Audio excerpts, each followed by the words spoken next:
Hello everyone, so welcome to digital marketing basics. दोस्तों, इस course में हम लोग डिजिटल मार्केटिंग रिलेटेड वो सारे चीज़ों के बारे में बात करेंगे जिसको जान लेने से डिजिटल मार्केटिंग के फील्ड में आपकी बहुत अच्छी पकड़ बन जाएगी। आजकल जो हमारे अराउंड ये कोविड का इतना सारा प्रॉब्लम्स चल रहा है, इस चीज़ ने हमारे मार्केटिंग को और इन्फोर्स कर दिया है कि हमारे जो बिजनेसेस है उसको हम ऑनलाइन लेके जा सकें। एक अनटैप्ड मार्केट यहाँ पे खुल गया है स्टूडेंट्स के लिए, फ्रीलांसर्स के लिए, पार्ट टाइमर्स के लिए, कि आप लोग इस डोमेन में आए और उन बिजनेसमैन की हेल्प करें, बिजनेसेस की हेल्प करें, सबको ऑनलाइन ले जाने के लिए। सो डिजिटल मार्केटिंग, जैसा आप ऑलरेडी जानते होंगे, एक मीडियम है, एक तरीका है जिससे हम लोग मार्केटिंग को डिजिटल यानी कि ऑनलाइन सर्च इंजन के थ्रू, कंटेंट मार्केटिंग के थ्रू, सोशल मीडिया, इन सबको यूज़ करके हम लोग मार्केट कर सकते हैं। सो नॉर्मली अगर आप देखेंगे तो सारे टाइप के जो हमारे मार्केटिंग स्ट्रैटेजीज जो अभी तक चले आ रहे हैं वो सब ट्रेडिशनल होते हैं। जिस तरह से हम लोग न्यूज़पेपर में एडवर्टाइजमेंट वगैरह देते हैं ना, वो सब ट्रेडिशनल मार्केटिंग के अंदर आता है। डिजिटल मार्केटिंग इसलिए भी बहुत ज़रूरी है क्योंकि आप यहाँ पे बहुत कम अमाउंट के साथ अपना जो मार्केटिंग है वो कर सकते हैं। बहुत अच्छी तरीके से आप टारगेटिंग कर सकते हैं, एग्जैक्ट लोगों तक अपना ऐड दिखा सकते हैं। और मज़े की बात तो ये है कि आजकल हर कोई मोबाइल यूज़ कर रहा है, डिजिटल डिवाइसेस यूज़ कर रहा है। सो अगर आप करेक्ट टाइम पे, सही जगह और सही टाइम पे अगर आप पहुंचना चाहते हैं, वो सिर्फ और सिर्फ डिजिटल मार्केटिंग के थ्रू ही पॉसिबल है। एग्जाम्पल के तौर पे अगर आप एक न्यूज़पेपर में एडवर्टाइजमेंट देते हैं तो न्यूज़पेपर में एडवर्टाइजमेंट देने के लिए एक तो आपको एडवांस अमाउंट बहुत ज़्यादा लगाना पड़ेगा, और उसके ऊपर से न्यूज़पेपर का ऑडियंस हर तरह का ऑडियंस होता है, बच्चा भी पढ़ता है, बूढ़ा भी पढ़ता है, हर तरह की ऑडियंस उसको पढ़ती है। लेकिन वही चीज़ अगर आप डिजिटल मार्केटिंग के थ्रू अपना एडवर्टाइजमेंट देते हैं तो आप बहुत प्रिसाइज टारगेटिंग कर सकते हैं और एग्जैक्ट उन्हीं लोगों को अपना एडवर्टाइजमेंट दिखा सकते हैं जिनको आप दिखाना चाहते हैं। सो वो सारे स्ट्रैटेजीज के बारे में हम लोग इस कोर्स में बात करेंगे। तो चलिए शुरू करते हैं। So digital marketing plan and strategy. सबसे पहले हम लोगों को ये जानना पड़ेगा कि अगर हम लोग डिजिटल मार्केटिंग करना चाहते हैं तो हम लोगों को इन सब चीज़ों के बारे में थोड़ी नॉलेज होनी चाहिए। तो डिजिटल मार्केटिंग प्लान और स्ट्रैटेजी अगर आप करना चाहते हैं तो आपको इन 5 चीज़ों के बारे में जानना पड़ेगा। Marketing goals, understanding the buyer, inbound marketing, direct response advertising और रोल आउट। इन सब चीज़ों के बारे में मैं आगे आपको बताता चलूँगा, बट आप ये समझ लीजिए कि इनको जब आप डिसाइड कर लेंगे अपने स्ट्रैटेजी में, इनको इनकॉर्पोरेट कर लेंगे, तो आप बहुत बढ़िया तरीके से अपना जो डिजिटल मार्केटिंग का स्ट्रैटेजी है वो आप अपने बिजनेस के लिए बना सकते हैं। और अगर आप एक जॉब कर रहे हैं या फिर आप फ्रीलांसर है, पार्ट टाइमर्स हैं, तो आप दूसरे बिजनेसेस के लिए ये स्ट्रैटेजी बना सकते हैं। सिर्फ इतना ही नहीं दोस्तों, आप कुछ भी करते हैं लाइफ में, उसमें एक प्लानिंग की रिक्वायरमेंट होती है, राइट? तो वो प्लानिंग डिजिटली आप किस तरह से कर सकते हैं, वो सब चीज़ें हम लोग सबसे पहले इसमें सीखेंगे। मैं ओपन करता हूँ अपना फर्स्ट स्लाइड, मार्केटिंग गोल्स और ऑब्जेक्टिव।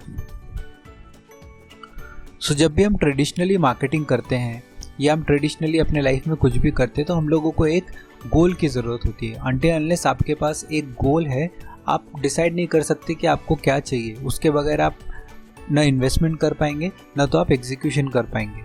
सो हम लोग यहाँ पे डिजिटली कुछ ऐसे गोल्स देख लेते हैं जिनके हिसाब से हम लोगों का आगे डिजिटल जर्नी डिसाइड होने वाला है।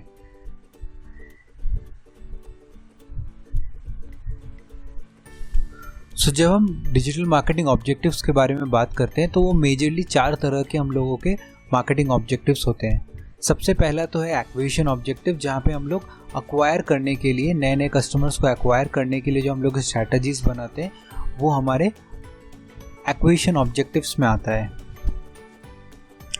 नेक्स्ट है हमारा कन्वर्जन ऑब्जेक्टिव, जहाँ पे हम लोग कन्वर्जन स्ट्रैटेजी सेट करते हैं तो हम लोगों का वहाँ पे कन्वर्जन ऑब्जेक्टिव एप्लीकेबल होता है।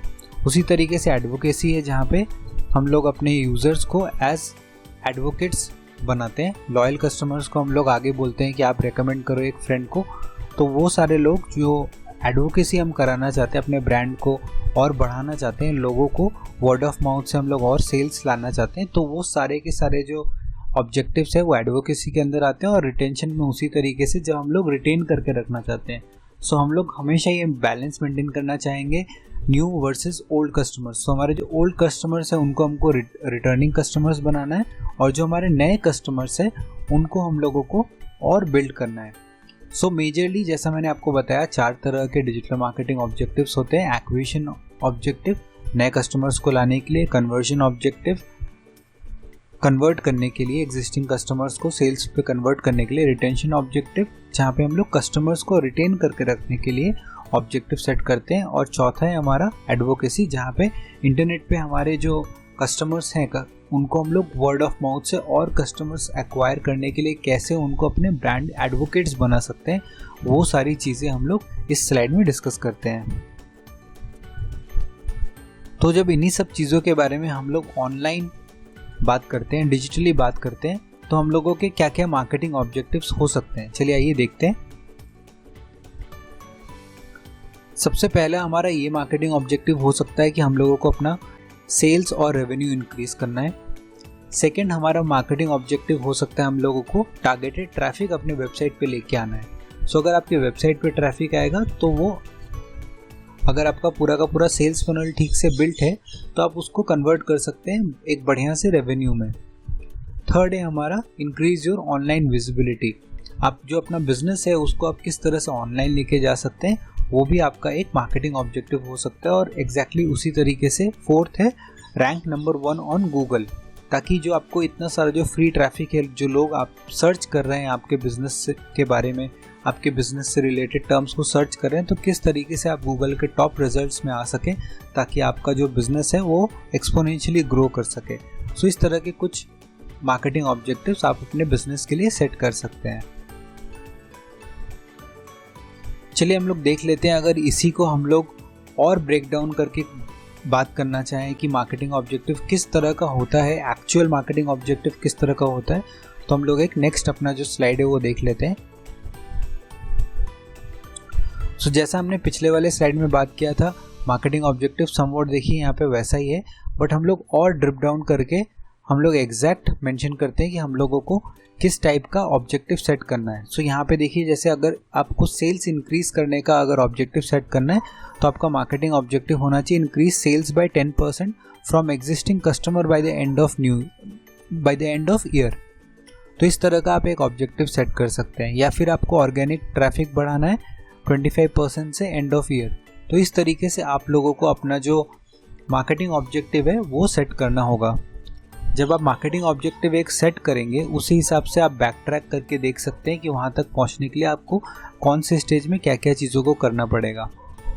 जब आप आगे चल के फेसबुक, गूगल, इन सब पे डिटेल्ड स्टडी करेंगे, स्पेशलाइजेशन करेंगे उनको और क्लोजली सीखेंगे, तब आपको रियलाइज़ होगा कि मार्केटिंग ऑब्जेक्टिव का जो इम्पोर्टेंस है वो बहुत ज़्यादा है। क्योंकि हर एक प्लेटफॉर्म पे, चाहे वो ऐड प्लेटफॉर्म हो चाहे ऑटोमेशन प्लेटफॉर्म हो, आपके मार्केटिंग ऑब्जेक्टिव के हिसाब से ही बैक ट्रैक करके बाकी सारी चीज़ों का डिसीजन लिया जाता है। सेकेंड है हमारा understanding the buyer. So until unless आप अपने बायर को बहुत क्लोजली स्टडी कर सकते हैं, बहुत क्लोजली आप उनके बारे में समझ सकते हैं, आप उनको सेल्स अपना जो क्लोज करना है, जो आपका ऑब्जेक्टिव है, वो आप मीट नहीं कर पाएंगे। सो हम लोग इसमें देख लेते हैं कि किस तरीके से हम लोग अपने बायर्स को और क्लोजली स्टडी कर सकते हैं।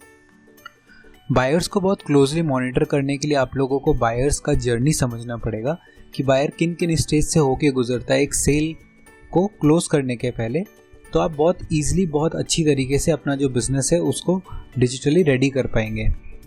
सो देखिए, बायर जो होता है वो सबसे पहले अवेयरनेस की स्टेज से जाता है, जहाँ पे वो कोई एक प्रॉब्लम फेस कर रहा है जिसका उसको सॉल्यूशन चाहिए। मोस्टली जो सेल्स होता है वो उसी के बेसिस में होता है। जब तक बायर का जो आप प्रॉब्लम स्टेटमेंट है वो आप स्टडी नहीं करेंगे, उसको आप नहीं समझेंगे, तब तक आप अपना सॉल्यूशन यानी कि आप अपना प्रोडक्ट उनको सेल नहीं कर पाएंगे।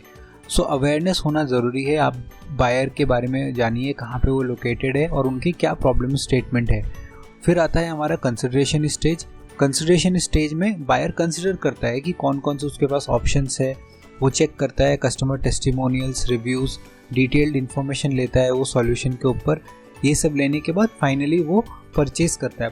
लेकिन परचेज़ के पहले भी अगर आप देखेंगे तो एक फ्री ट्रायल यहाँ पे होता है। सो इतने सारे ऑप्शंस, इतने सारे स्टेजेस से वो गो थ्रू करता है, अवेयरनेस, कंसिडरेशन और परचेज़। ठीक है, और ये हर एक स्टेज में यहाँ पे आपका ये बिज़नेस लोकेटेड है, हर एक स्टेज में आप उनसे उनका डिटेल्स लेना चाहते हैं, इसीलिए आप उनको पूछते हैं कि not ready to move to the next step, तो आप उनका ईमेल कैप्चर करते हैं। सो ये वो स्टेज है जहाँ पे आप अपने लीड्स का नर्चर करते हैं, आप उनके प्रॉब्लम्स का सॉल्यूशन देने की उनको कोशिश करते हैं और उनको धीरे धीरे इस प्रोसेस से आप आगे लेके जाते हैं ताकि वो एक परचेस को कंप्लीट कर सके। सो ये जो प्रोसेस है अवेयरनेस से लेके कंसिडरेशन से लेके परचेस तक, इसको समझना बहुत ज़रूरी है। अगर आप बायर का जर्नी नहीं समझेंगे तो आप इसके फुल पोटेंशियल को अनलॉक नहीं कर पाएंगे। सो दोस्तों, इस वीडियो को हम लोग यहीं तक रखते हैं, बायर्स जर्नी तक। आगे और इंटरेस्टिंग चीज़ें सीखेंगे। फिलहाल के लिए थैंक यू सो मच।